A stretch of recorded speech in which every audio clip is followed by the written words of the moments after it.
મુખ્યમંત્રી ભૂપેન્દ્ર પટેલે ગાંધીનગર મહાનગરપાલિકાના અધિકારીઓનો ઉધડો લીધો। મુખ્યમંત્રીએ મહાપાલિકાના અધિકારી પદાધિકારીઓની બેઠક બોલાવી હતી। સીએમ ભૂપેન્દ્ર પટેલે જનતાને કોઈ તકલીફ ન પડે તેનું ખાસ ધ્યાન રાખવા માટે સૂચના આપી છે।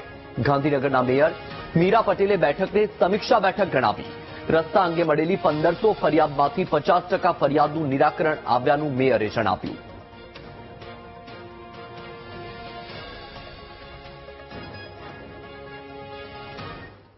સાહેબે સૂચનામાં એટલું કહ્યું છે કે ગાંધીનગરમાં આગામી જે વરસાદ પડી રહ્યો છે એમાં ક્યાંય કોઈ જનતાને તકલીફ ના પડે એવી રીતના કાર્યો કરે અને અમે એને સાહેબની સૂચના દ્વારા અમે અમારા તંત્રને પણ સાવચેત કરી દીધું છે અને દરેક જગ્યાએ ક્યાંય જનતાને કોઈ તકલીફ ના પડે એની અમે પૂર્વ તૈયારી પણ કરી લીધી છે। અમારું આયોજન આગામી ચાલી રહ્યું છે અને જે 1500 ફરિયાદ પડી છે એમાંથી અમે લગભગ 50% જેટલી તો સોલ્વ પણ થઈ ગઈ છે અને પાણી ભરાવાના જેમ કે ખાડા ખૈયા રોડ રસ્તા ત્યાં પણ અમે પૂર્વ તૈયારી કરી છે અને જ્યાં ખાડા ખૈયા છે ત્યાં અમે વેટમેક્સ નાખીને લેવલ પણ કરી લીધું છે અને આગામી વરસાદમાં લગભગ જે આગામી તકલીફો પડી એટલી નહીં પડે।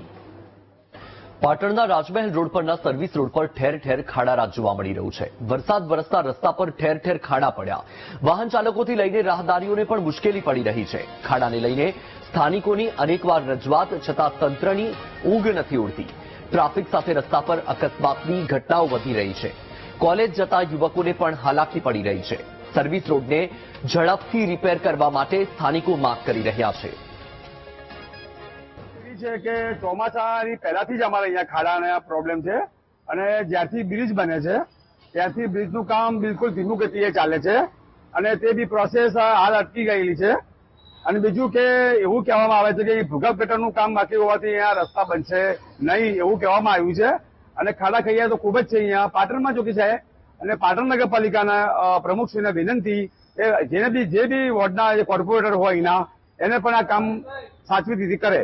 તો પાણી એટલું બધું ભરાઈ રહે છે કે લોકો બાઇકો લઈને એક્ટિવા લઈને છોકરા છોકરીઓ જતા હોય તો એ પડી જાય છે। વત્તા બુજુર્ગ માણસ હોય તો એ વાહન પટકાય તો એમને કમરની ને બધી તકલીફો થાય। નહીં યશ પ્લાઝામાં અમારી બધાની દુકાનો આવેલી છે તો કોઈ જાતની અહીં ગાડી બેદરકારી છે।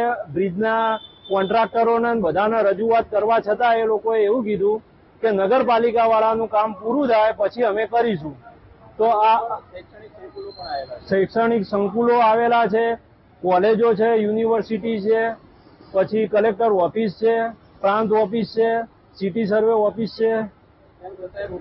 એ બધી ઓફિસોનું કામકાજ માટે લોકો ગામડાના સિટીના બધા અવર જવર કરે છે। પાટણ શહેરની અંદર સામાન્ય વરસાદની અંદર સમગ્ર શહેરની અંદર ઠેર ઠેર ખાડા રાત જોવા મળી રહ્યું છે। દ્રશ્યો બતાવવા માંગીશ કે આ પાટણ શહેરના રાજમહેલ રોડ ઉપર આવેલું જે ઓવરબ્રિજનું કામ ચાલી રહ્યું છે। ઓવરબ્રિજની બંને સાઈડે જે રીતે સર્વિસ રોડ બનાવવામાં આવ્યો છે આ સર્વિસ રોડના દ્રશ્યો જોઈ શકાય છે કે એકદમ બિસ્માર હાલતમાં છે। અહીંયા જે વરસાદી પાણી ખાડાની અંદર ભરાયેલા છે તેને લઈને જે વાહન ચાલકો અહીંથી પસાર થાય છે તેઓના વાહનો આ ખાડામાં પટકાય છે તેમજ ખાડાની અંદર કાદવ કીચડ હોવાના કારણે અહીંથી જે રાહદારીઓ પસાર થતા હોય છે તેઓ પણ પડતા હોય છે તેવા આક્ષેપ વેપારીઓ કરી રહ્યા છે। બીજી બાજુ સૌથી મહત્વની બાબત છે કે આ જ રોડ ઉપર કલેક્ટર કચેરી, જિલ્લા પંચાયત કચેરી તેમજ શૈક્ષણિક સંકુલો આવેલી છે। એટલે કહી શકાય કે રોજના હજારો વિદ્યાર્થીઓ આ માર્ગ ઉપરથી પસાર થાય છે તેમ છતાં પાટણ નગરપાલિકાના પેટનું પાણી હલતું નથી। આ જે રોડ બિસ્માર બન્યો છે તેને હજુ સુધી રિપેરિંગ કરવામાં નથી આવ્યો। એટલે કહી શકાય કે પાલિકા આરએનબી ઉપર ઢોળવામાં આવે છે અને આરએનબી પાલિકા ઉપર ઢોળે છે। એટલે કહી શકાય કે એકબીજાને ખો આપી રહ્યા છે પરંતુ